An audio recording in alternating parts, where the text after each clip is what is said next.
వచ్చి ఆహా సిగ్గంత చీర కట్టింది. చీరలో చందమామ ఎవరమ్మ?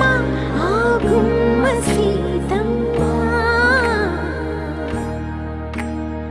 సీతమ్మ వాకిట్లో సిరిమల్లె చెట్టు, సిరిమల్లె చెట్టేమో విరగబూసింది. కొమ్మ కదలకుండా కొయ్యండి పూలు, కోసిరవన్నీ సీత కొప్పు చుట్టండి. ఒప్పురా పూలు గుప్పే తంతెందుకండి, కోదండ రామయ్య వస్తున్నాడండి. రానే వచ్చాడో యమ్మ రామయ్య, వస్తూ చేశాడో యమ్మ ఏదో మాయా. రానే వచ్చాడో యమ్మ రామయ్య, వస్తూ చేశాడో యమ్మ ఏదో మాయా.